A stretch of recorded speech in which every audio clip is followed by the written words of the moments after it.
दोस्तों, मैं हूं साइकोलॉजिस्ट डॉक्टर प्रशांत भीमानी। रेडियो सिटी 91.1 एफएम पर मेरे शो मन का रेडियो में आपका स्वागत है। डॉक्टर साहब, ये मेरा बेटा आर्यन है। वो अभी 10th में है। इतने सालों तक आर्यन बहुत ही ओबीडिएंट और एक समझदार बच्चा था, मगर पता नहीं कुछ महीनों से एकदम बदल गया है।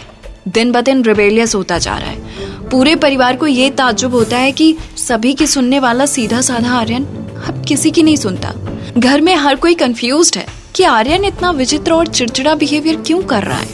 कहीं हमारी परवरिश में तो कुछ कमी नहीं है। आर्यन की मम्मी इतना कहते कहते रो पड़ी। आर्यन वेटिंग रूम में बैठा था और मेरे बुलावे का शायद इंतजार कर रहा था। आर्यन की मम्मी ने बात आगे बढ़ाई। क्या आप मानेंगे डॉक्टर साहब, हमारे घर में हर किसी ने आर्यन को हमेशा गाइड किया है। हमारा पूरा परिवार हाईली क्वालिफाइड है। आर्यन के डैडी की केमिकल फैक्ट्री है, दादाजी प्रोफेसर थे, दादी जी प्रिंसिपल थे। मैं घर में आर्ट एंड क्राफ्ट क्लासेस चलाती हूँ। आर्यन का 10th स्टैंडर्ड तक कोई ट्यूशन ही नहीं था। घर पर ही बारी बारी सभी ने उसे पढ़ाया है। देखा जाए तो उसे गाइडेंस की कमी कभी नहीं रही। हम उसे रेगुलरली मोटिवेशनल वीडियोस दिखाते रहते हैं। आर्यन खुद भी पढ़ाई में अव्वल है, मगर न जाने क्यों पिछले 6 महीने से मानो पढ़ाई से उसका मन ही उठ गया है। जैसे वो हम सभी से एकदम से नफरत करने लगा है। उसके इन दिनों में बने नए दोस्त भी शायद कुछ ठीक ठाक नहीं लगते। न दोस्तों के कोई लाइफ गोल्स हैं और न ही कोई फोकस। आर्यन को इस बात का एहसास तक नहीं है कि वो अपने ही फ्यूचर के साथ खेल रहा है। आप ही आर्यन को कुछ समझाइए ना डॉक्टर साहब, हमारी तो फैमिली प्रेस्टीज का सवाल है। आर्यन को मैंने कंसल्टिंग रूम में बुलाया। पहले तो बात करने में वो हिचकिचा रहा था, लेकिन धीरे धीरे रैपो बनता गया और आर्यन ने बात करना शुरू किया। डॉक्टर अंकल, मैं घर के सभी लोगों से फेड अप हो चुका हूँ। मन तो करता है कि किसी को बताए बगैर कहीं दूर भाग जाऊँ। मुझे अपना घर 5 स्टार जेल जैसा लगता है। मैं जो मांगू वो मिल जाता है, बस मुझे सोचने की आजादी नहीं मिलती।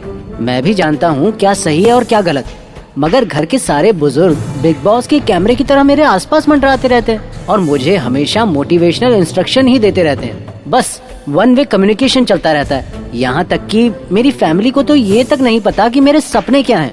मुझे आर्टिफिशियल इंटेलिजेंस की फील्ड में इंजीनियर बनना है, फॉरेन जाकर मास्टर्स करना है, मगर वो मैं कभी नहीं कर पाऊंगा, सिर्फ इन लोगों की वजह से।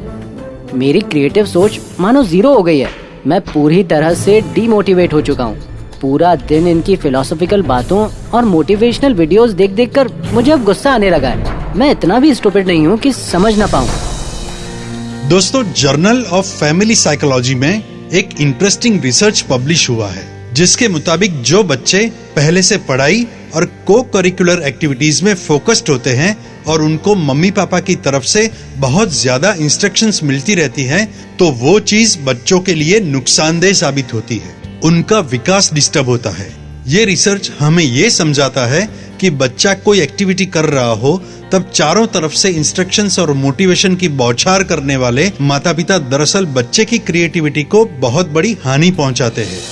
दोस्तों, कई पेरेंट्स तो ऐसे होते हैं कि बच्चों की क्रिएटिविटी को भी अपने विचारों से डाइवर्ट करने लगते हैं। शुरू में सिर्फ किक स्टार्ट तक के लिए सब ठीक है, मगर हमेशा हेलीकॉप्टर की तरह मंडराते रहने वाले पेरेंट्स को ये समझना जरूरी है कि बच्चों की क्रिएटिविटी, इंटेलेक्ट, लॉजिक और संवेदनशीलता अपनी खुद की होती है और उसे प्रदर्शित करने का अपना ही अलग तरीका भी होता है। बच्चे के बिहेवियर की हर रोज की बातों में इंटरफियर करते रहने से माँ बाप बच्चे को फायदे से ज्यादा नुकसान पहुंचाते हैं।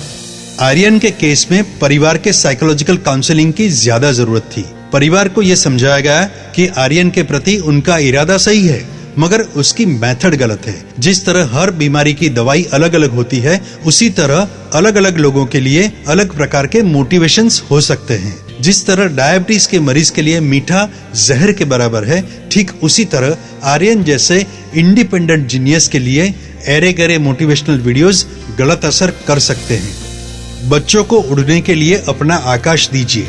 उनके पंखों को पकड़कर हिलाने की जरूरत नहीं है, उन्हें खुद उड़ने दीजिए। याद रखिए, बच्चों का आकाश हमेशा हम तय नहीं कर सकते, सिर्फ उसे उड़ने की दिशा दे सकते हैं। तो दोस्तों, रेडियो सिटी 91.1 एफएम पर मैं साइकोलॉजिस्ट डॉक्टर प्रशांत भीमानी आपको मिलूंगा नेक्स्ट टाइम कुछ ऐसे ही इंटरेस्टिंग किस्से और उसके साइकोलॉजिकल सॉल्यूशंस के साथ। तब तक मेरे सभी एपिसोड सुनने के लिए YouTube पर सर्च करें डॉक्टर प्रशांत भिमानी मन का रेडियो, और एपिसोड के कमेंट सेक्शन में जाकर आपके रिस्पॉन्स या कोई भी सवाल मुझे पूछें। So be happy and keep smiling.